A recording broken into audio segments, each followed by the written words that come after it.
I think all of us, when you look at people, you often see as like St. Nicholas. They're carrying this big bag of personal history. And they come in and they set it down, and they're just exhausted. I mean, God, this is who I am, and this is who I've been, and this is who my father was, and my mother was, and this is, oh, God. I mean, you sit down on an airplane, and you just say, hello, and 4 hours later, the person has told you, they brought out Ollie, let me show you this one, and then I had this brother who, and then I had this, and they just, oh, you have this, let me show you this one. And it's interesting. Everybody just keeps reciting they keep reinforcing their models of their own existence over and over again. Let me recite this one. Oh, no, it's my turn.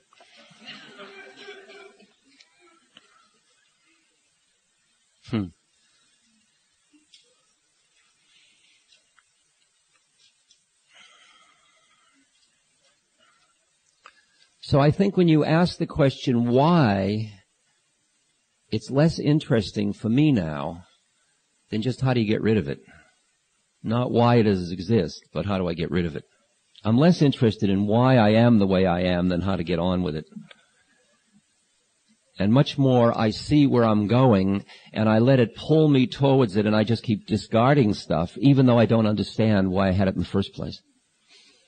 So you can hear the predisposition. At the same moment, as I say, there are moments when you are so ripe to let go of something. I mean, I realized at one point that I was in a jealous rage over a relationship. Just imagine that. I'm sure none of you have ever been, except I've done interviews with all of you, so I do know. But I was in a jealous rage over a relationship, and I was crying and screaming and hating and loathing, and I thought, this is really thick. See, that's the little cloud, the little blue sky saying, this cloud's really heavy duty. And I thought, this is such an old pattern, it's so familiar to me. And I don't have enough discipline in my technique yet to get around it. I need some help. And what happened was, a guy called me on the phone who the year before I had seen, and he was such a mess. And he called me up and he sounded very light over the phone, and I said, why are you so light? You were such a mess. And he said, I've got this great Jungian therapist. I said, what's his name? I said, I'm going to go to him too. So I went to him, and we examined the situation, and then his mirroring allowed me to see some links, and I was so ripe for that at that moment that the minute I saw the link, something changed. And it changed for about 2 months. And after about 2-3 months, we had done what we could do at that moment. And what became apparent to both of us was that the work I had done on myself over the years, that I was a happier human being than he was. And then it became poignant. I mean, I was paying him. So I finally said, don't you think this is ridiculous? And then we just became friends.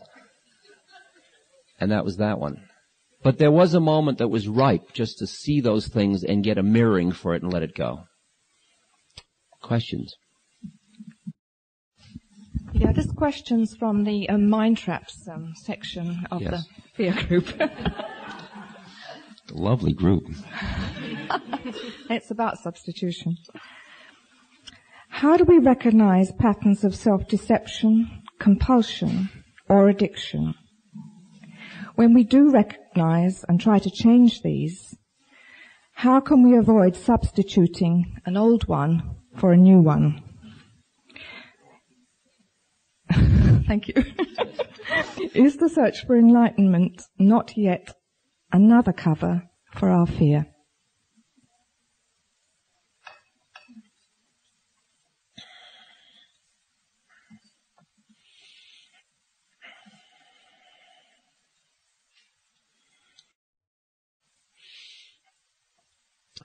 Now, just now, when I was silent in response to that, my awareness went through a series of stages. I heard the question. First of all, in my mind, I repeated the question so I could make sure I heard all the dimensions of it. That was the first part about the attachments and addictions of mind. How do we get to see them? How do we know that when we do something about it, we're not just substituting new ones? Isn't the search for enlightenment another one? Those were the three major components of your question. Then I saw myself starting to think about the answer. And then I said, not deep enough. And then I started to empty. All I did was go back to my breath, the rising and the falling of the breath in the abdomen. This was all happening just now. And then pretty soon, the whole thing was empty. In other words, no more mind structures. Not thinking emptiness, but just not. Just, right? The attention to the rising and falling was still another one that I was using to get rid of the first ones. But as I kept going in, then I just went into the rising and falling, and then there was just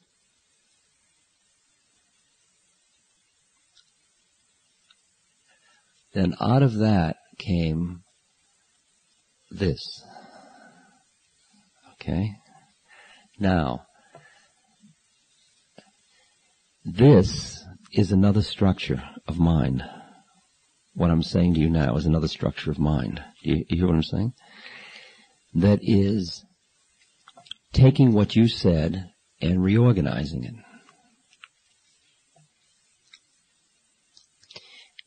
The issue isn't that I have a structure of mind, because the only way of interacting in the universe is through these structures.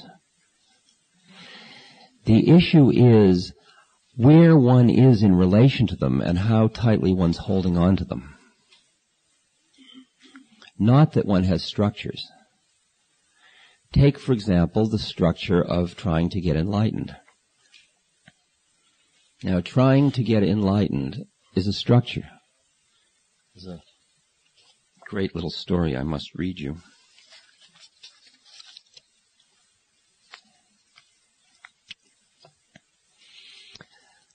A young boy traveled across Japan to the school of a famous martial artist. When he arrived at the dojo, he was given an audience by the sensei. "What do you wish from me?" the master asked. "I wish to be your student and become the finest karateka." Is it karateka? Yeah.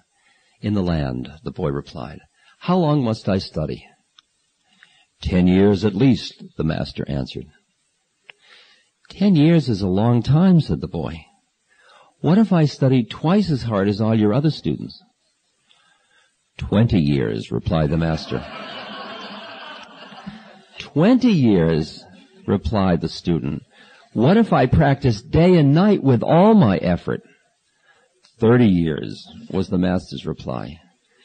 "How is it that each time I say I will work harder, you tell me that it will take longer?" the boy asked. The answer is clear. When one eye is fixed upon your destination, there is only one eye left with which to find the way.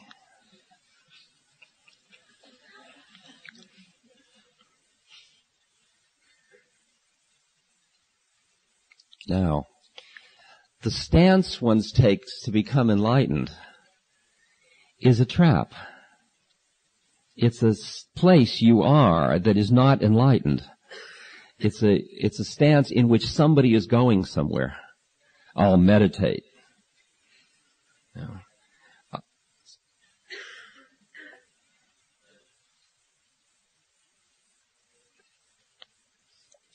But as I told you the other day, the beautiful Ramakrishna image, when you have a thorn in your foot, one of the things if you're out in the woods you do is you take another thorn and you use the thorn to dig the first thorn out, and then you throw both thorns away. You don't save them. So in a way, understanding that all practices are traps of the mind. And you use a trap to get rid of another trap, but the way in which you take on the second trap is with intentionality and consciousness, and you see it as a trap I am using. While the first one you had learned so deeply, it seemed almost real. For example, most of the way you're thinking every day is so deep in, it feels like it's all reality. But as you keep doing the following of the breath, it keeps forcing you to see the way in which you are manufacturing the structure, the habitual structures of your own life. And as you go deeper and deeper, you begin to see the little ways in which the mind keeps recreating your own existence. That happens in the deeper meditation practice. Now, once that is all loosened up, then you've loosened up the old ones that were so deep in you didn't even notice they were there. Then the whole practice of following the breath is just another one you're going to let go of. You don't want to end up just being a breath follower. You want to end up being free, okay? And what is important is that you have a kind of a light appreciation of the traps of expectations. As Hans said to me the other day, he said, expect the unexpected. It's a nice one. Always expect the unexpected, but that's still an expectation. And there's a great story of, the Sufi sort of wise man named Nasruddin, he's like somebody that's kind of slovenly and always kind of seems like kind of stupid. But it's that incredible kind of wisdom that he has, that the Sufis know how to do so well. And Nasruddin was very unreliable and very undependable. And he went to his neighbor and he said to his neighbor, I would like to borrow a pot. I'm having my relatives in for dinner and I need a big pot. And the neighbor said, now, Nasruddin, you're very undependable and unreliable, and I really don't want to entrust my big pot to you. Nasruddin says, please, I promise I will bring it back tomorrow. I absolutely promise on Allah. And finally the neighbor relented and said, all right, if you will bring it back tomorrow, I will give you the pot. Nasruddin took the pot, went home, had the feast. The next morning, he knocks at the door of the neighbor. The neighbor opens the door, and there is Nasruddin with a big pot. The neighbor says, Nasruddin, you brought back the pot. Nasruddin says, yes, of course. And the neighbor looks inside the big pot, and there's a little pot. And the neighbor says, what's the little pot doing there? Nasruddin says, the big pot had a baby. So Nasruddin was delighted. The neighbor was delighted, of course. And he said, oh, thank you, Nasruddin. And he took the pot, and he was so happy.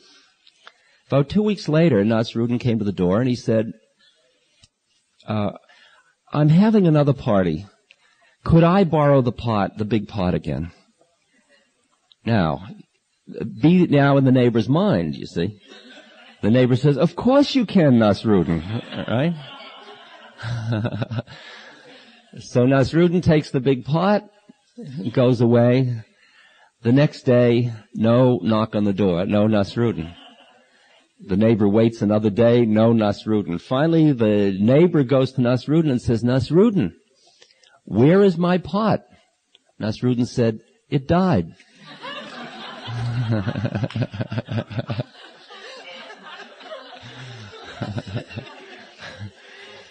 Do you see the way Nasruddin played with the mind of the guy? I mean, he sucked him in and then did him in. I mean, it was just exquisite. About expectations of mind.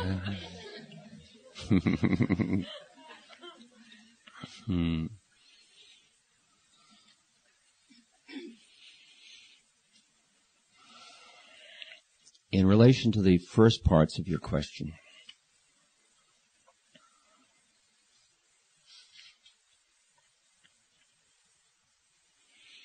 I think most people are so entrapped in their mind that they don't even know they're entrapped. And that's the line of Gurdjieff that I quoted the other day. He said, you don't realize your predicament, you are in prison. But if you would escape from prison, the first thing you must realize is that you're in prison. If you think you're free, no escape is possible. It's a far-out image. Most people do not have, they don't identify with the little blue space. They don't identify with the part of them that sees the predicament of the rest of them. They are just so busy being the reactive part of themselves with their righteousness and their fear and their determination and and their pity and all those kind of human emotions. They're so reactive and so it fills all the space, and they never stop to reflect. They wouldn't think of meditating or reflecting. And they get up, and from the minute they get up, as they wake up, their mind starts to run its numbers, and they keep getting into the reactive thing. Oh, I've got to go to the toilet. I smell coffee. Oh, I've got to get up. I must remember to do my laundry. Oh, I forgot to call so-and-so. Oh, I want to sleep 10 more minutes. Oh, it's warm in that corner. What was I dreaming? And the mind starts, and it just feeds this continuous brrrr, like one of those hammers in the street. And it just goes all day until finally you just fall into exhausted sleep at night and then start the next day. And it's just mechanically running off, and there's no space in it at all. So that I think what is required, first of all, is the beginning of what's called awakening, which means the recognition that you are in prison. That's what awakening is about. And that recognition has to come in some way where you got a little whiff of the fact that there is freedom, that there's something other than what you're stuck in. Now, you say, well, that's grace. It's grace to recognize it, because in actuality, as I said earlier, everybody is having those experiences, but most people's minds are so strong, they interpret the experiences that would show them that there is freedom, they reduce them and interpret them in terms of their prison model. So they say, when they have an experience that would be transcendent, they say, I was out of my mind. That's a way of rejecting the thing. Do you hear that? Or in science, when you can't explain something, you say it's error. That means I can't explain it.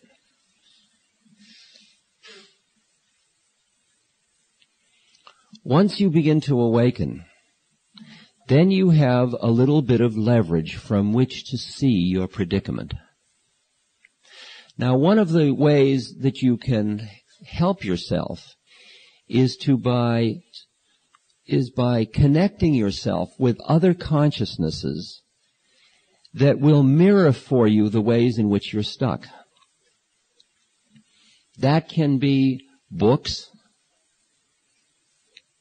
It can be photographs. It can be the Sangha or Satsang or the community of other beings who are attempting to awaken. Because once you start to begin to awaken, you start to see people in a different way. When you were stuck totally in your mind, you looked at other people totally in terms of their relevance to your need systems. Once you begin to awaken, you're able to meet other people on two levels. One is within your need system, and one is that little bit of space around it. And the satsang or sangha or community is meeting those people in that little bit of space in the new perspective around the predicament of life. And then what happens is, once you meet such people in books or pictures or whatever, you then ask them in one way or another to help you.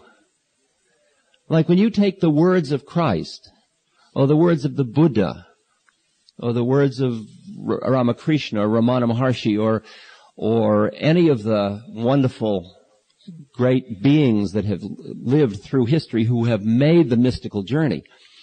Their words, just reading their words, is like reminding you and showing you how stuck you are. It's mirroring for you your stuckness. And just sitting with that mirroring and sitting with that space and sitting with those friends who tell you you're stuck, that process is constantly working to dislodge your staying within the stuckness. And it's helping you start to let the stuckness start to lose its solidity and thus crumble a little bit. Of course, the problem is that the way in which you're stuck so fulfills your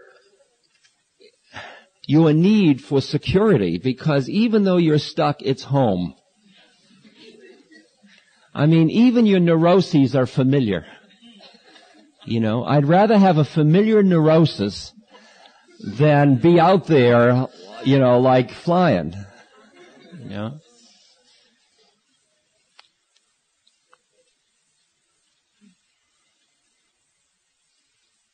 So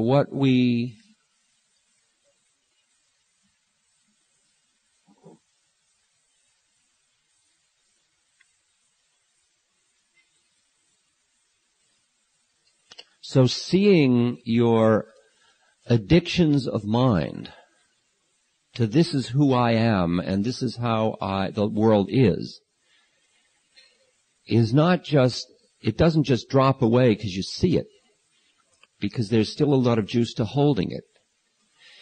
There is a readiness for letting go of things. And the word that is used often is viragya, or the falling away of worldly stuff. There is a place where it isn't worth holding on to any longer. And you're then open. It often is required, there's despair involved in that. There's despair of finding yourself so trapped. And sometimes the despair is great enough that it opens a door for you.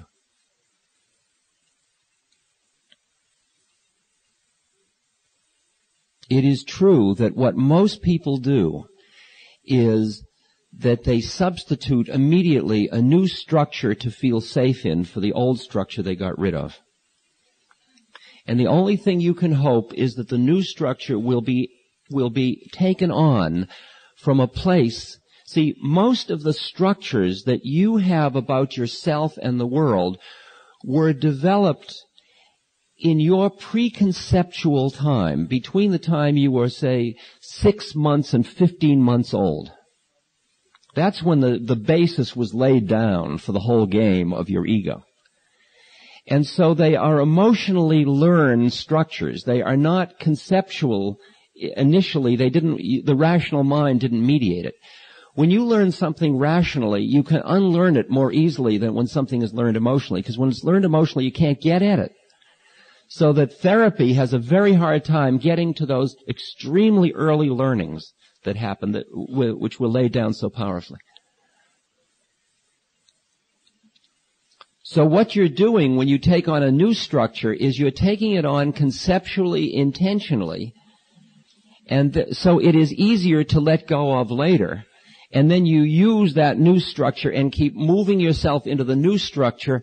And then, like, when you have felt I am no good, you then can feel I am good.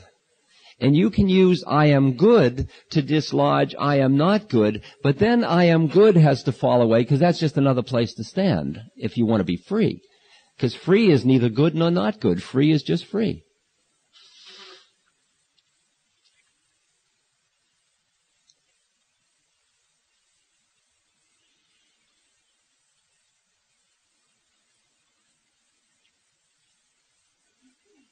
So you get help from your friends, a little help from your friends, whether it's books or people or pictures or images. You cultivate the witness. You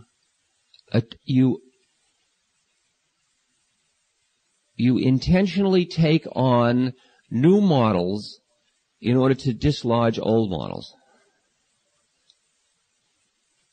A lot of traditions teach a model for looking at the universe and looking at yourself.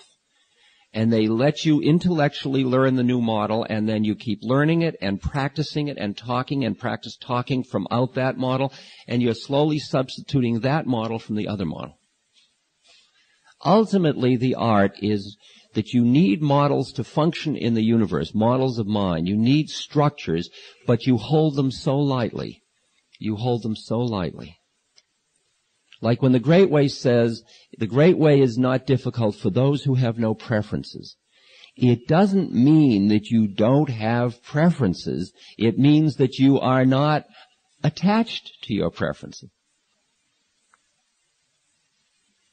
It's like, would you like chocolate ice cream or vanilla ice cream? Well, I'd like chocolate ice cream. That's a preference. I'm sorry we don't have any chocolate ice cream.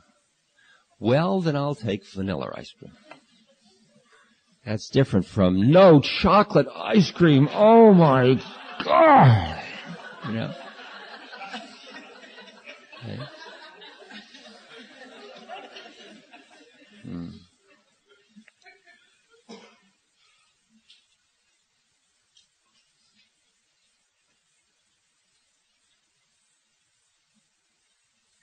It's done. As you cultivate that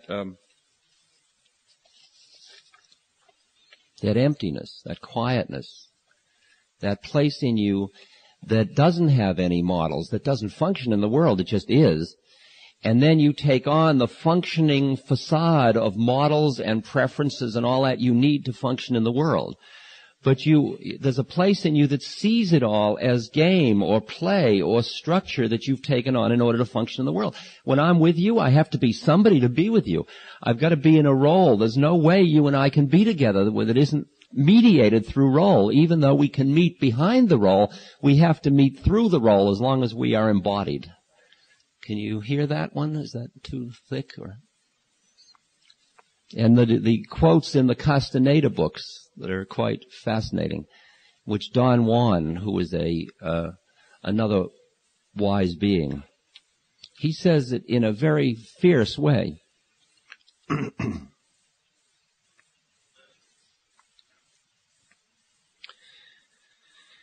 He says, a person of knowledge chooses a path with heart and follows it and looks and rejoices and laughs and sees and knows that his life will be over altogether too soon, knows that he as well as everybody else is not going anywhere, knows because he sees that nothing is more important than anything else. This is when you're sitting back in there. In other words, a person of knowledge has no honor, no dignity, no family, no name, no country, but only life to be lived. And under these circumstances, her or his only tie to fellow humans is controlled folly. Thus a person of knowledge endeavors and sweats and puffs, and if one looks at that person, the person is just like any ordinary person, except that the folly of life is under control. Folly of life is under control. In other words, the mind models are intentionally taken on. They're not unconsciously, you're not stuck unconsciously with them. Can you hear that? Mira gave me this fascinating